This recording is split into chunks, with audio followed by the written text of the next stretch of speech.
welcome to Historical. Tonight, we have two tales to carry you into the dark. Relax, breathe, and let the stories take over.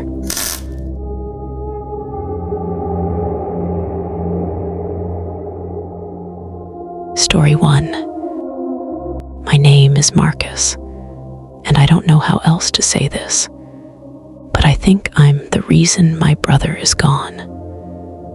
I haven't told the police this, not the full truth anyway, because it sounds like something you'd make up to cover your own guilt. But I keep replaying that night. I replay it every single night.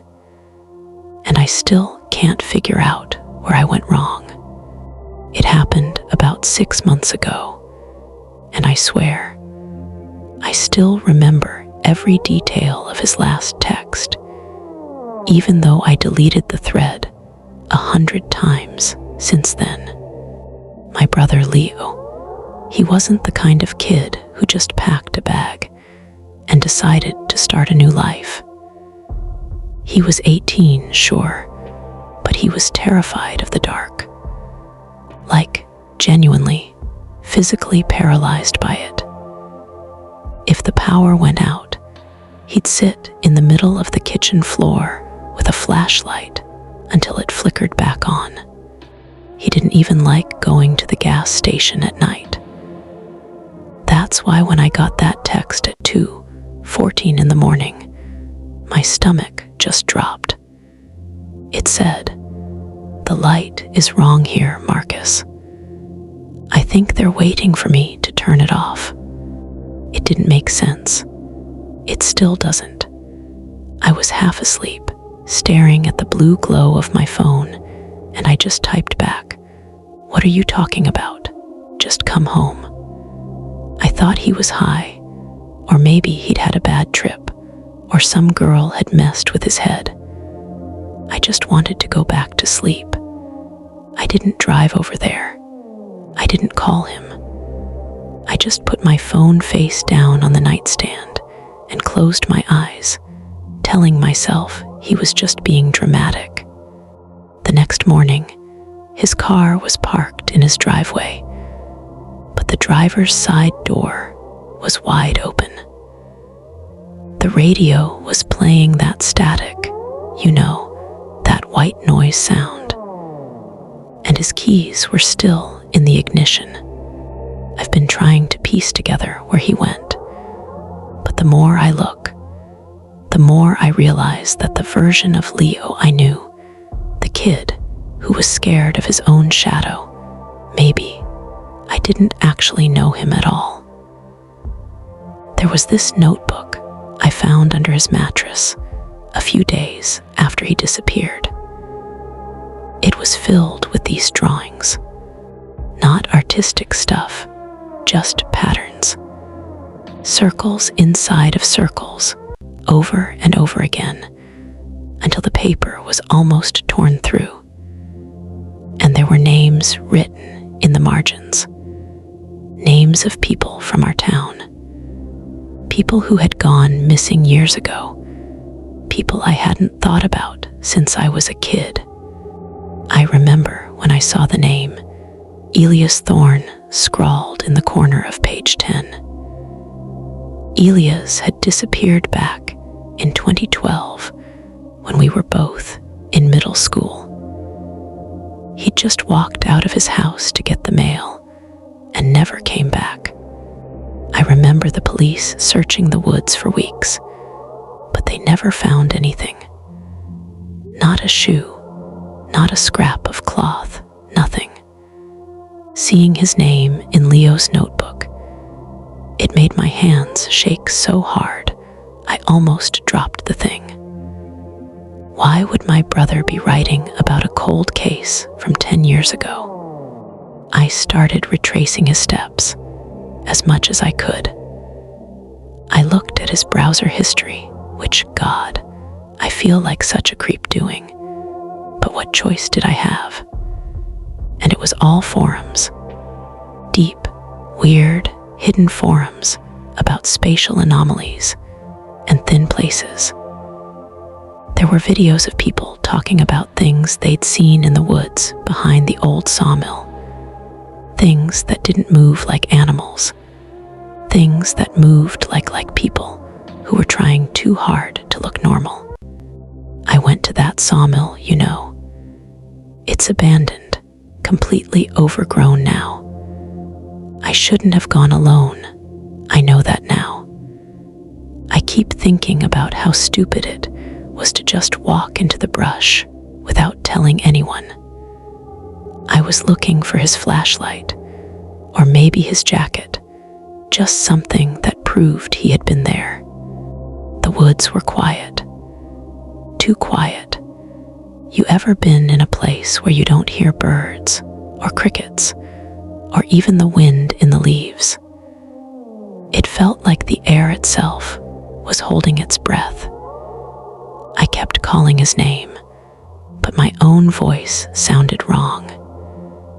It sounded flat, like it was being absorbed by the trees before it could even travel 3 feet. Then I found it, his watch.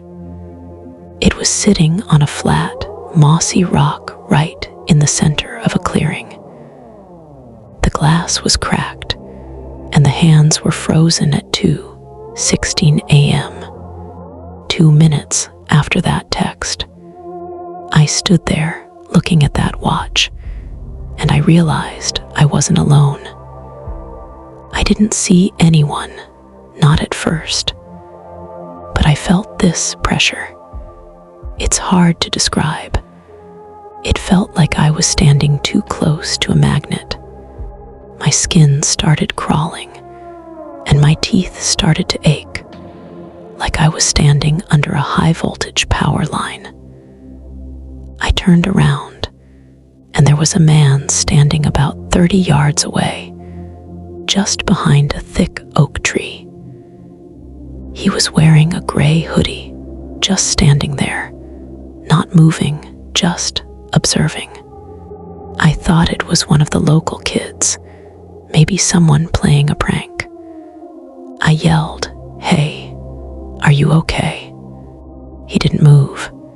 He didn't even tilt his head. He just stood there, and then, slowly, he started to walk toward me. But the way he walked, it was wrong.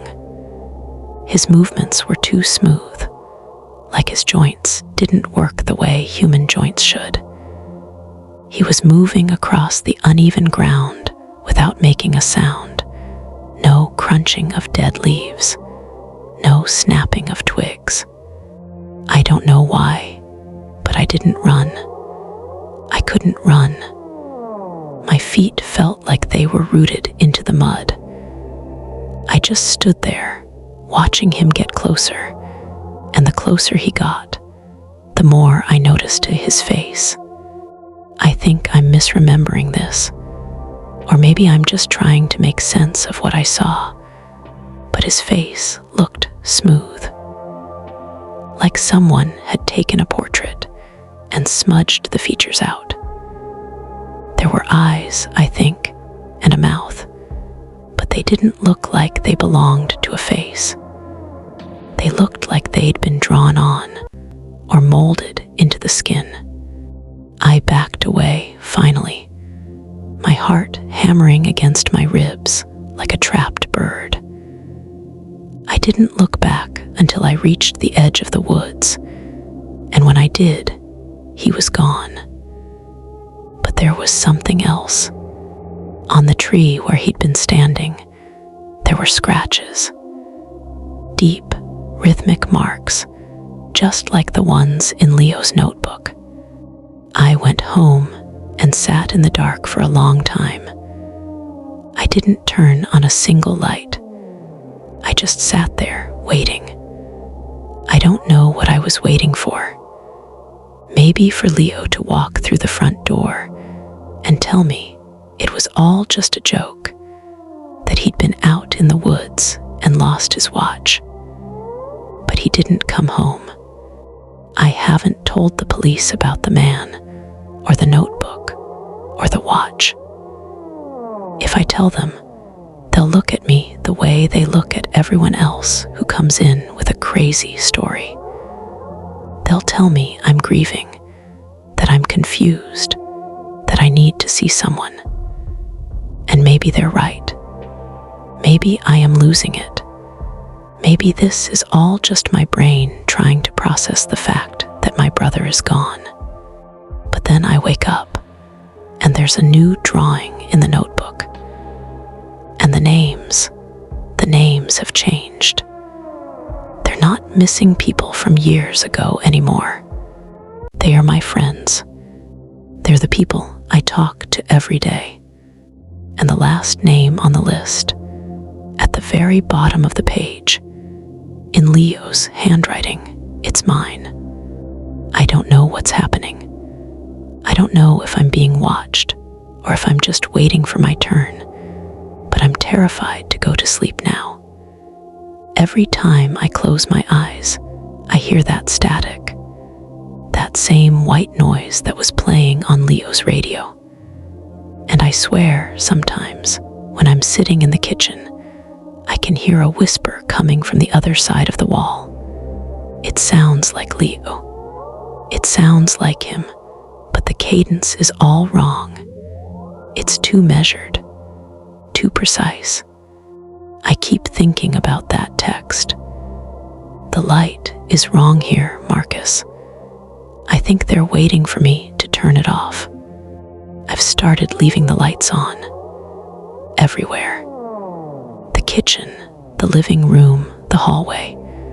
I sleep with the lamps blazing, even though my electric bill is going to be insane. And I know it makes me look like I'm spiraling. But I don't care. I'm scared that if I turn off the lights, I'll end up wherever he is. I don't know who to call. I don't know how to stop this. I feel like I'm walking through my own life, and everyone I see looks just a little bit different, just a little bit off. Like they're all in on some joke that I'm not allowed to hear. I'm sharing this because I still don't understand what happened. I'm hoping that someone, somewhere, has seen something like this. Someone who knows that sometimes people don't just run away. Sometimes they're taken. And sometimes the people who are left behind were just waiting for our turn. I went to the sawmill again yesterday. I don't know why I did it. Maybe I'm a glutton for punishment, but I needed to know. I found more marks on the trees, but this time they weren't just random scratches. They were letters. They spelled out my name, and right next to it, there was a date. Tomorrow's date. I don't know what that means. I don't know if I should leave town, if I should hide, or if I should just stay here and face whatever is coming. But I know one thing for sure. Whatever happened to Leo, it's coming for me now. I'm sitting here writing this out, and the power just flickered. Just for a second. It didn't go out completely, but the lights dimmed, and I could hear that static again. It's coming from the vent above my desk. I think I hear someone at the door. I didn't order anything. I wasn't expecting anyone. And I know it's not the police, because the police would have knocked. This person, they're just standing there, not knocking, not announcing themselves. They're just standing on the other side of the door, silent. I can see their shadow under the door frame. It doesn't look right. It looks too long, and it's moving, even though the person outside is perfectly still. I don't know what to do. If you're reading this, if this actually gets posted, just know that I didn't leave willingly. I didn't run away. I think the lights are about to go out for real this time. I can hear the handle turning. It's locked, but it doesn't matter. I can hear the wood splintering, not because they're forcing it, but because the door is just giving way, like it's forgotten how to be a door. My name is Marcus, and if you're listening to this, please, tell my parents I didn't abandon them. Tell them I tried. The lights are gone now. Everything is dark, and I can see him. He's standing right there in the middle of the room. He looks just like Leo, but he's not my brother. He's not my brother at all. Story 2. Subscribe and wait for the next story. I love y'all.